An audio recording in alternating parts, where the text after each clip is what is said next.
Welcome, everybody. Thank you for joining us. My name is Davood Gozli, and today I have the honor of speaking with Professor Lisa Osbeck. Lisa is Professor of Psychology at University of West Georgia. She is also Fellow of the American Psychological Association and the Center for Philosophy of Science at University of Pittsburgh. She is the recipient of the Sigmund Koch Award and the Theodore Sarben Award from Division 24. She has been the author, she's the author and co-author, editor of many contributions, including the book Science as Psychology, and co-edited with Barbara Held, Rational Intuition. This is our second conversation on this YouTube channel. I invited her this time back to discuss two recent books. One of them is Person-Centered Studies in Psychology of Science, examining the active person, co-edited with Stephen Antczak. And the second book is titled Ever Not Quite, Pluralisms in William James and Contemporary Psychology. And that one is co-authored with Professor Saulo de Freitas, Araujo. Mm-hmm. So it's great to be speaking with you again, Professor Osbeck. And, just let me add to my official introduction. Mm-hmm. Something that I personally really appreciate about your career is that you have created something that can be now used as a reference point and as a model by students of psychology. Just like how you noted something about having discovered first Daniel Robinson, and you said, oh, this is possible. This kind of writing in psychology is possible. You did something that has extended the imagination, possible things to do for students of psychology. So for that reason, I really appreciate your work. That's very kind. Thank you. So shall we? I thought maybe we can divide the conversation into two parts. First, I'll ask you some questions about the person-centered studies, and then the William James book. That would be great. Great. So person-centered studies in psychology of science. And first time I read that, I just naturally read it as person-centered studies in psychological science, but that's not correct. Psychology of science. So this is a collection of contributions that what they share in common is that they are person-centered inquiries. So could you tell us a little bit about the story behind these contributions, how they came together? And thank you. Yeah, if I understood correctly, it's also there's a pedagogical component to the project as well. So I hope so. Thanks. Yeah, for the question. That's great. So I've been working for a number of years in a subfield that I guess I identified as psychology of science, because it's a term that's quite compelling in its own way, but not really something that's all too common. There's, of course, philosophy of science, sociology of science, and so on.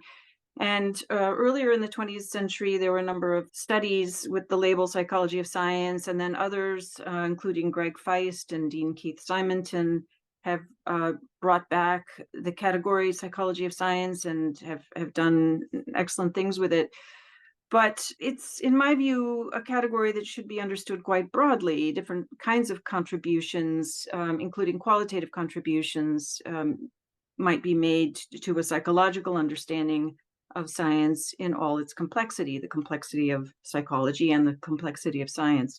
So I'd had for some years kind of a fantasy of teaching a graduate seminar in psychology of science.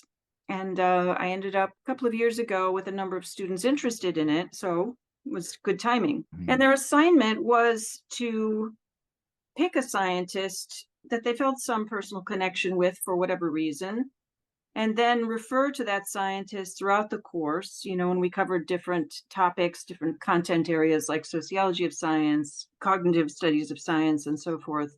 And then the end product was a case study integrating these different facets of the person. But it really, the project is really based in trying to take seriously what it means to conceptualize science as human activity.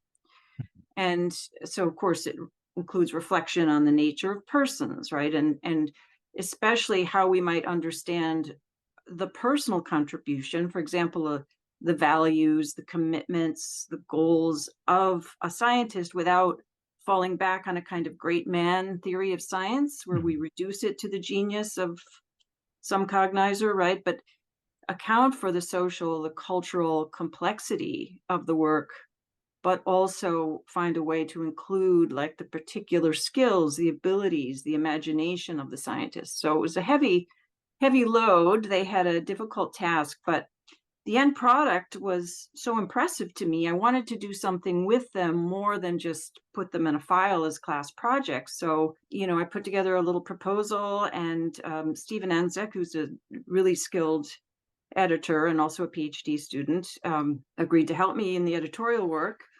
And we ended up getting a contract and publishing the case studies with Routledge. But I'm Taylor and Francis, actually, but Routledge and Taylor and Francis are combined now. But I'm really proud of the work. I'm proud of them. I think they're really, really interesting studies. So theoretically, I think there's benefit to the studies, but also pedagogically, I think two things there. One is that I think they could be good points of discussion for students around questions like, what do we mean by science? For psychology, we fall back on this kind of like cliche that psychology follows the scientific method.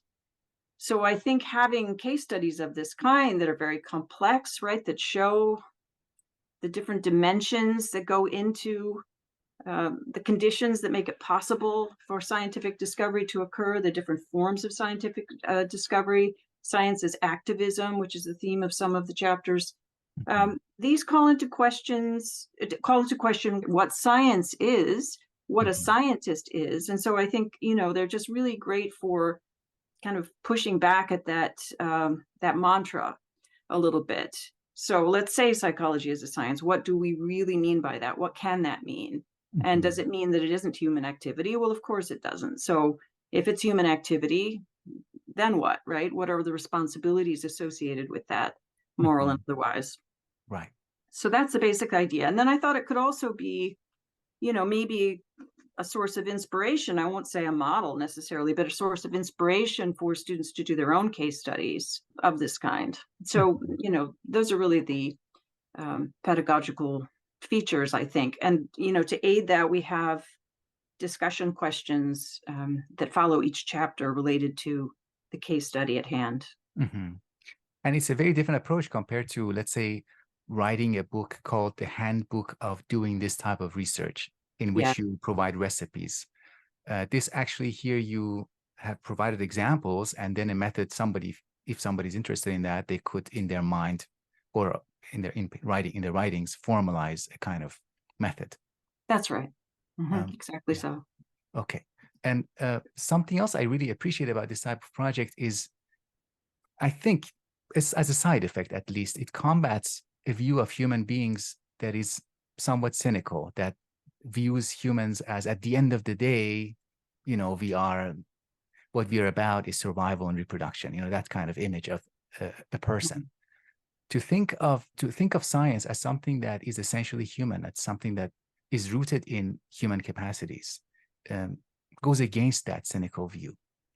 So it's really great. And turning to some of the reviews that I noticed, including a review by Professor Fred Wirtz, they emphasized the significance of the book for different reasons: pedagogical value for psychology of science, for as a contribution to qualitative research, qualitative psychology, person-centered psychology. I'd like to hear more about what you think about what this type of research can accomplish. We already touched on this, but anything else in terms of the psychological studies of science? Sure. I appreciate that question too. I think we've talked about the first part of that, the pedagogical value. In terms of psychology of science, I think a major contribution is an effort to show concretely how science is an integrated activity. Nancy Nersessian, Helen Longino, and some others have pointed out that in science studies, there's a kind of gap or divide between cognitive studies of science, right, that really focus on norms of reasoning and so on, and then social studies of science that look at science as a cultural or social product. So there's a gap between those. They haven't really been fully integrated in most accounts as as Nersessian calls it, a cognitive cultural system, right? That really can't even be separated. They're so interlinked. But then important in my work, I think, going back to the Science of Psychology book that you mentioned, has been an interest in what I would call the personal dimension, in addition to the social, cultural, historical, and the cognitive, right? Something that has more to do with the emotional life of the person, the scientist in this case, the values, including, even spirituality in some cases, as one of the case studies brings out, as Khalid brings out the deep spirituality of Kepler, for example, and how that was really central to his whole motivation for studying the cosmos, was really to try to understand God through this study. So this, that's not obviously something that is applicable to every scientist. It's very personal, but it's a personal motivation. And it's difficult to understand how his discoveries took place without understanding that personal component. And that's just one example. So that's always been very, very much of interest to me. I've always been deeply interested in Polanyi's personal knowledge as an important source. And then also something that was really inspirational to me way back was a little book from 1938. I have it here. I came across, I think it's out of print now, but it's called Scientists Are Human. And it goes into different categories of activity that scientists do around that. And it has a foreword by John Dewey, right, to kind of solidify the sort of activity focus of its major themes. But that's always been an influence, and I've tried to kind of bring that into contemporary life and dialogue with contemporary science studies and so on, and look at what that might mean, especially in terms of ethnographic and historical studies of science. Great. So that's the psychology of science part. I think in terms of, I think you asked me about qualitative research.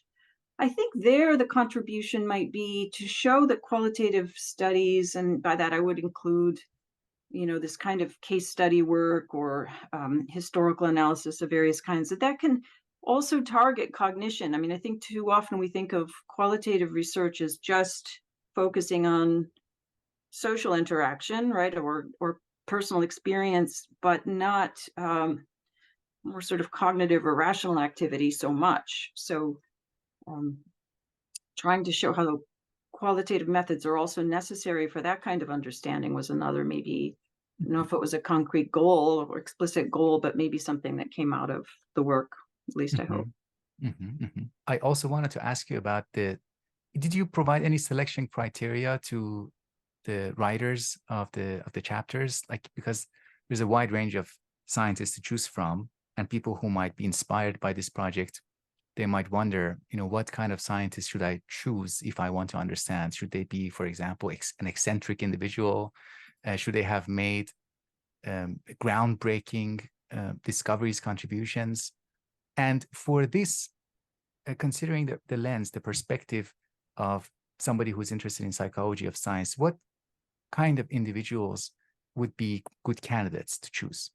Well, first of all, I don't know that it even needs to be individuals. I'm thinking if I taught this again, I might focus on experiments and then sort of show the range of individuals who might be contributing to a particular experiment, if that work could be done. So that's one option.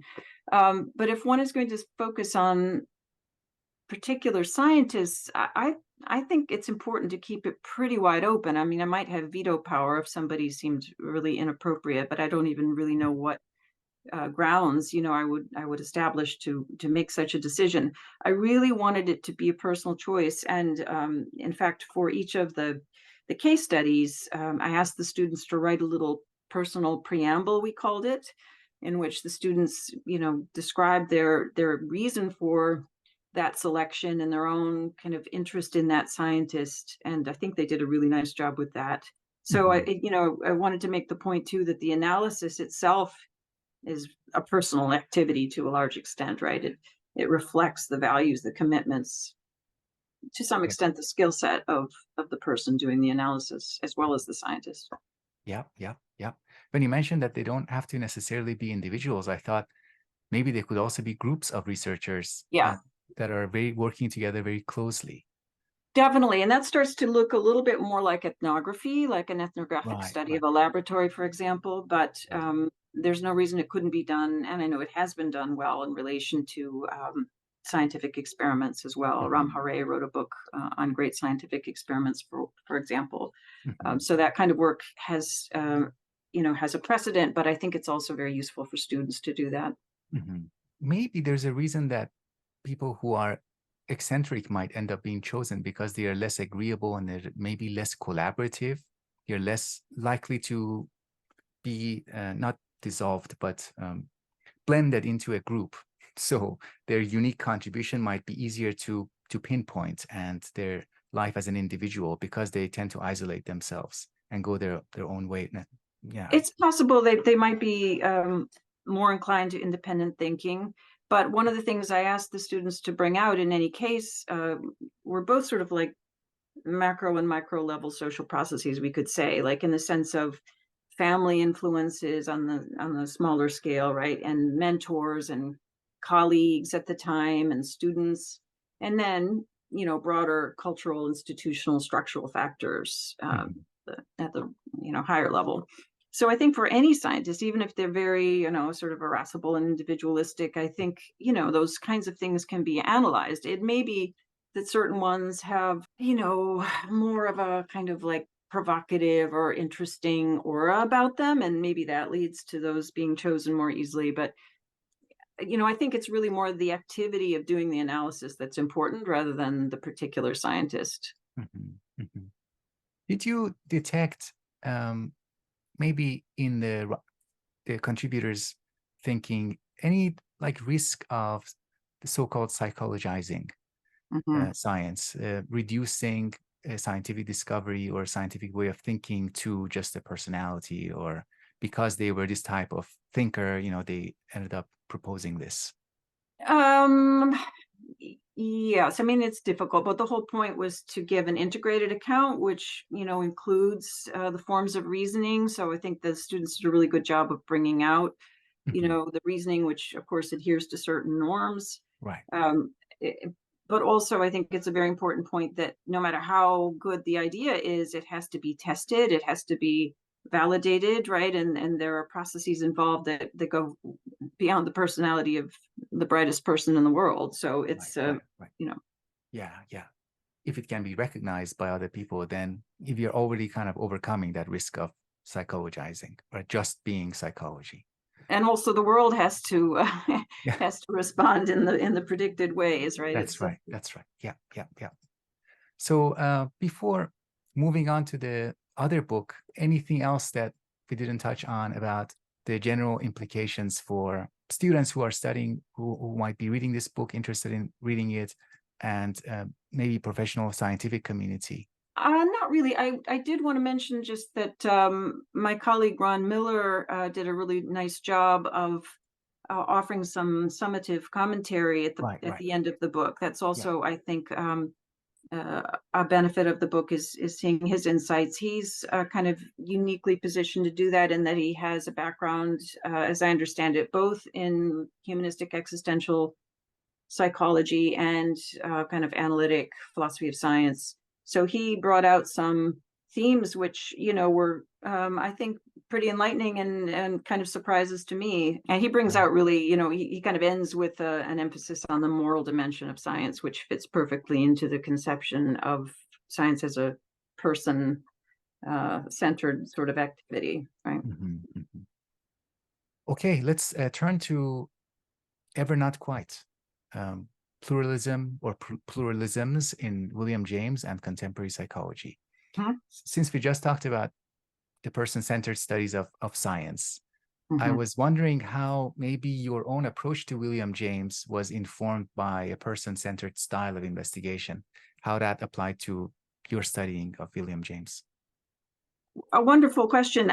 I can't say that it did in the sense of trying to analyze the full context of James's work. It really wasn't that sort of a book. It was more focused on his ideas.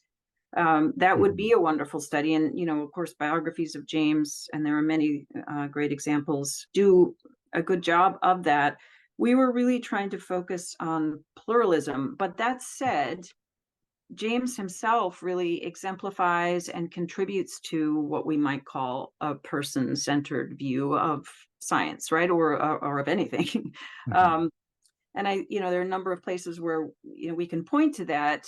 His emphasis, for example, on this kind of, you know, personal dimension of all inquiry, this emphasis on different styles of mind contributing to the generation and production of knowledge.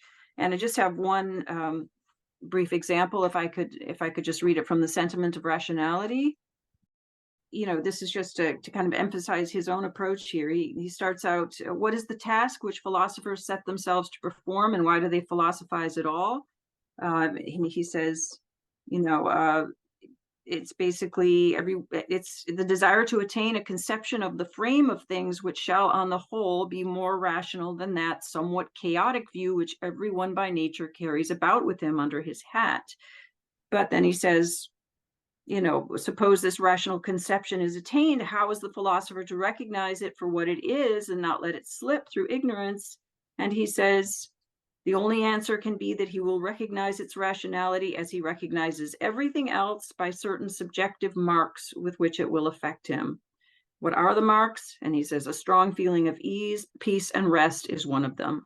For example, the transition from a state of puzzle and perplexity to rational comprehension is full of lively relief and pleasure. So, that's just one example, but I think his whole approach is very compatible with what I've tried to do in other work, which is part of the reason I'm so interested in him and his thought. Yeah, not just like that passage was so beautiful, not just that there's a person there, but that moment to moment qualities of experience corresponding to thinking. Which is certainly not reducible, from the social or the cognitive. Again, it's something else, which is deeply personal and effective and felt. Yeah. So thinking more broadly about this book, who is the book for in your mind, and what are some of the intended consequences of reading this book for you? Well, okay, who is it for? I still identify primarily as what I would call a general psychologist, which to me means I try to, go after the big picture to the extent possible, or I just sort of naturally do, I suppose is more accurate. So for psychologists of all stripes, I would like to think, especially because the term pluralism appears now in all kinds of contexts throughout contemporary psychology, different research contexts, clinical contexts even, and of course in theoretical psychology. So there's broad interest in it. And what we're hoping is that I suppose people have a little bit more awareness of the need to be careful or specific in using the term. It's not just a substitute for, anything goes. Yeah, exactly. And it takes different forms, has different points of contrast, serves different functions, in these different contexts of use. And so I that kind of consciousness raising was one purpose.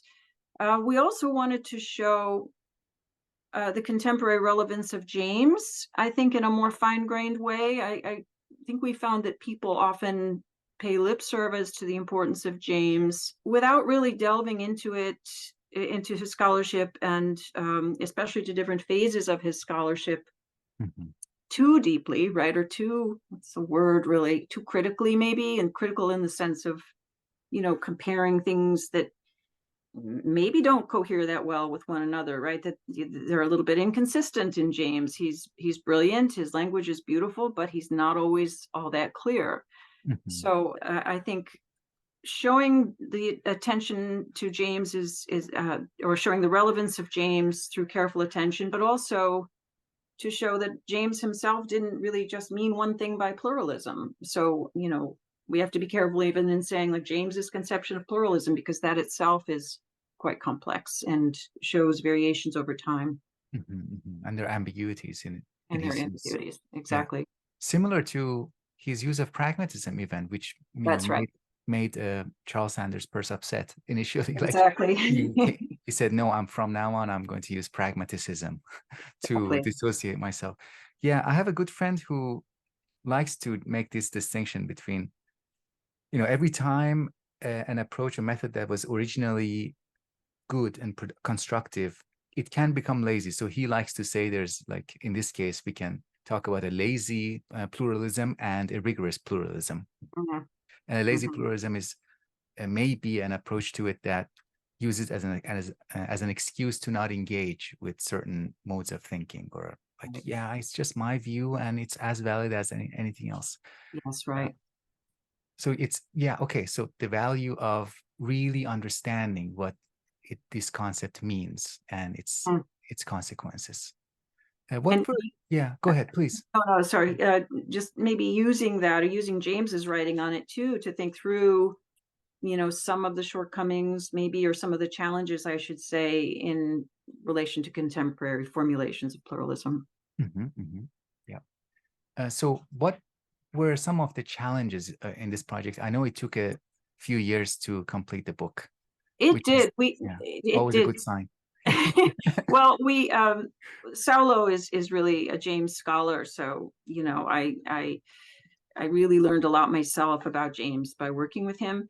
But what we did was read through as much of James as we could together for a good year. We met once a week on Zoom. He's in Brazil, obviously, so it was not something we could do in person. But we met on Zoom. We read the passages together. We took copious notes, and then we started to kind of carve it up. And challenges, well, one thing is that James is very dense and difficult, as you know. As I said, the language is beautiful, but it's not always easy. And so, sort of sorting out the different senses of pluralism, the different contexts in which he's using it and purposes to which he's putting it, all of that took a good amount of effort. There are also quite a few secondary sources to sort through and so on. So it was a considerable effort. And then, I was really quite interested, and Saulo was too, in looking at pluralism in contemporary contexts in psychology. And so that's also a vast literature to kind of sort through and try to understand. Like, I'm not any kind of expert in relation to cognitive development or evolutionary psychology, contemporary evolutionary psychology, but trying to understand how pluralism functions in those contexts is a challenge. And then trying to relate the contemporary to, the writing of James from the early 20th century. That's tough too. So there are a number of challenges, but I'm pleased with what eventually emerged, and feel it makes a contribution that I don't think is exactly like those of other people writing on James. This language, I'm curious, what do you think about? Is it uniquely James, or is it something about the language of that time? So now I think we are very efficient and economical compared to then, early 20th century, late 19th century. Sometimes even like reading an article by Edward Titchener, sometimes he gets to the point of the article by like the third, fourth page of the piece. So they don't start by getting to the point. So maybe some of his writing reflects the writing style of that time. I think it's both. That's a great point, but I think it is both. Some of it is definitely James, the poetic style of it, the rhythms of it, the metaphors all the way through. That's very Jamesian.